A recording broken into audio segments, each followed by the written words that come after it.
बिस्मिल्लाहिर्रहमानिर्रहीम। हमारे यहाँ एक शराकत दारी का एक निज़ाम राइज है, एक रिवाज है। आपस में लोग जानवर शराकत दारी पे पालते हैं और इसको कहते हैं जानवर शराकत दारी पे देना लेना। पंजाबी में इसे भाईवाली कहते हैं, जानवरों की भाईवाली, यानी जानवर जो है किसी एक जानवर में पार्टनरशिप रखना, या जानवर रखवाली पे देना, या जानवर को आधे हिस्से पे देना। इसकी शरई हैसियत क्या है? जो हमारे यहाँ चल रहा है निज़ाम, या जो तरतीब या तरीक़ा चल रहा है, तो इसको फ़ुक़हा उलमा इसे जायज़ नहीं समझते, ये नाजायज़ है। मसलन ये होता है कि एक शख्स एक गाय ख़रीद के देता है, वो अपने पैसों से गाय ख़रीदता है और दूसरे शख्स को देता है। मसलन उसने गाय ख़रीद ली 30,000 की, गाय का बच्चा था 30,000 का ख़रीद लिया, दूसरे शख्स को दिया। उसने उसकी देख रेख की, उसको चारा पट्ठा खिलाया, उसको जितना भी उसके अखराजात थे वो उसने बर्दाश्त किए और उस पर मेहनत की और अपना वक्त लगाया। बिलफ़र्ज़ वो साल के बाद 2 साल के बाद जैसे भी है, जब भी बिकती है वो 1 लाख की बिकती है फ़र्ज़ किया, तो 1 लाख में से जिसने वो 30,000 की ख़रीदी थी वो 30,000 पहले ले लेगा और बाकी जो 70,000 है उसको वो हाफ़ करेंगे। 35,000 वो जिसने पैसे अदा किए थे फिर उसको मिल जाएंगे, और जिसने देख रेख की है, उसकी केयर की है, उसे चारा पट्ठा खिलाया है, तो 35,000 जो है वो उसको मिल जाएंगे। नतीजा ये निकलेगा कि पहला शख्स जिसने पैसे इन्वेस्ट किए हैं, पैसे खर्च किए हैं, तो उसको मिल जाएंगे 65,000 रुपये। 30,000 वो जो उसने पहले खर्च किए और बाकी फिर 35,000 प्रॉफिट में, मुनाफा में से, और 35,000 उसको मिलेंगे जिसने देख रेख का काम किया है, उसको चारा खिलाया है और उसकी केयर की है, और जो भी जितना अरसा, महीने, साल वो उसके पास रही है, तो वो सारी उसकी ज़िम्मेदारी थी। तो ये तरीक़ा दुरुस्त नहीं है। सवाल ये है कि अगर ये तरीक़ा दुरुस्त नहीं तो फिर कौन सा तरीक़ा दुरुस्त है? ये पार्टनरशिप का, शराकत दारी का, जानवर पालने का, रखने का कौन सा तरीक़ा दुरुस्त है? ये कैसे भाईवाली हो सकती है, शराकत दारी कैसे हो सकती है?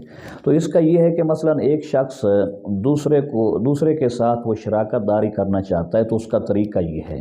नंबर 1, वो बिलफ़र्ज़ 30,000 की गाय ख़रीद रहा है, तो 30,000 की ख़रीद के दूसरे शख्स को दे रहा है पालने के लिए, तो अब 15,000 उसके होंगे और 15,000 उसके होंगे दूसरे के जो गाय पालने के लिए ले रहा है।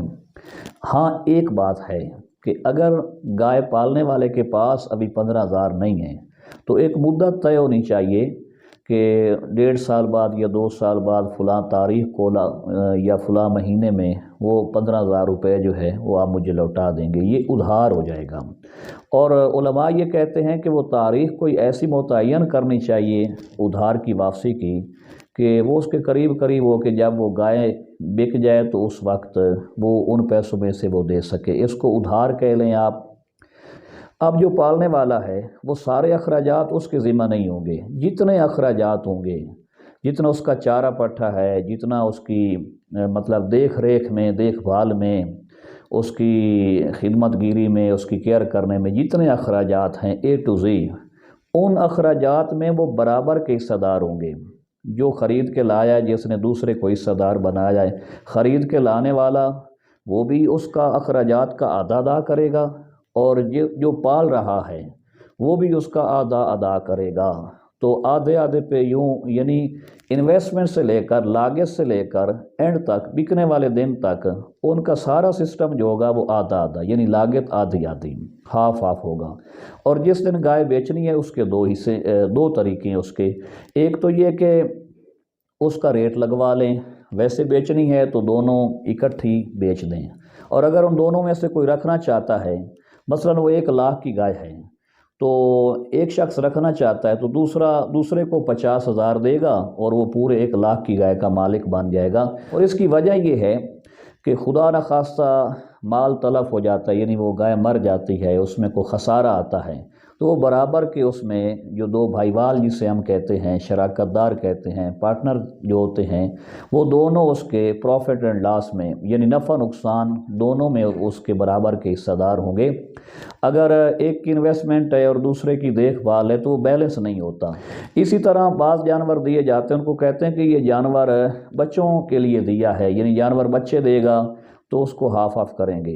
تو اس میں بھی یہی صورت حال ہے، اخراجات بھی آدھے ہوں گے، انویسٹمنٹ اس کی لاگت بھی آدھی ہوگی، اور وہ جو گائے ہے یا بکری ہے یا بھینس ہے جو بچے دے گی، تو اگر تو دو بچے ہیں تو وہ بھی ہاف آف ہوں گے، اور اگر ایک بچہ اس نے دیا ہے، عام طور پہ جیسے ایک ہی ہوتا ہے، تو وہ اس کو بھی جب بیچیں گے تو اس کا ہاف آف کریں گے۔ اور یہ جو صورت ہے کہ ایک بار جو بچہ پیدا ہوا ہے وہ ایک پارٹنر لے لے، اور اگلی بار جو بچہ پیدا ہوگا تو وہ دوسرا جو پارٹنر ہے وہ لے لے، تو یہ بھی ٹھیک نہیں، پتہ نہیں آگے کیا ہوگا، یہ ایک رسکی کام ہے۔ تو جو بچہ پیدا ہوا ہے اس کو بیچنا ہے، رکھنا ہے، وہ بھی اسی طرح جس طرح اس بچے کی ماں جو ہے وہ برابر 50-50 پہ ہے، پارٹنرشپ پہ بھائی والی کھاتے میں، تو اس کے جو بچے ہوں گے وہ بھی ایسے ہوں گے۔ اور جب پھر اس گائے کو بیچنا ہے تو وہ بھی اسی طرح اخراجات سے لے کر اینڈ تک، شروع انویسٹمنٹ سے لے کر اخراجات تک وہ آدھا آدھا ہوگا۔ خلاصہ یہ ہے کہ لاگت سے لے کر بیچنے والے دن تک وہ ساری انویسٹمنٹ، اس کے اخراجات، لاگت، اخراجات، ساری چیزیں وہ ہاف ہاف ہوں، نصف نصف ہوں، آدھا آدھا ہو، اور جب بیکے جو بھی منافع ہو وہ بھی آدھا آدھا ہو۔ حتیٰ کہ جو دودھ دے رہی ہے تو دودھ بھی آدھا آدھا ہوگا، یعنی اس کا حساب کر لیا جائے گا۔ یہ اچھا، بعض لوگ یہ سمجھیں گے کہ وہ صبح شام کیسے پھر دودھ کو کریں، تو اس کا ایک طے ہو جائے گا نا، وہ ضروری تو نہیں کہ صبح شام اس کو بیٹھ کے بانٹنا شروع کر دیں یا تولنا شروع کر دیں، اس کا ایک طے ہو جائے گا نا کہ اتنا دودھ ہے، وہ بالفرض ایک رکھ رہا ہے دودھ، سارا استعمال کر رہا ہے، تو دوسرے کو اس کے حصے کے وہ پیسے دے گا، وہ بے شک مطلب ہے کہ ایک ہفتے بعد دے دے، مہینے بعد دے دے، روز کے دے دے، جیسے اس کو آسانی لگے۔ اور اگر من جملہ اس کا دودھ بک رہا ہے تو پھر تو اور معاملہ ایزی ہو گیا، جب پیمنٹ آتی ہے تو اس کو ہاف آف کر لیں گے جو اس کا دودھ ہے۔ تو اگر یہ نظام ہو، یعنی ہاف آف کا، برابر برابر، نصف نصف، آدھا آدھا، اس میں لاگت بھی آدھا آدھا ہوگی، اخراجات بھی آدھے آدھے ہوں گے، اور اس کا منافع بھی آدھا آدھا ہوگا، تو یہ صورت جو ہے شراکت داری کی، پارٹنرشپ کی، یا لوکل زبان میں جو ہم بھائی والی کھاتا کہتے ہیں، تو بھائی والی جانور کی بھائی والی میں یہ صورت جائز ہے۔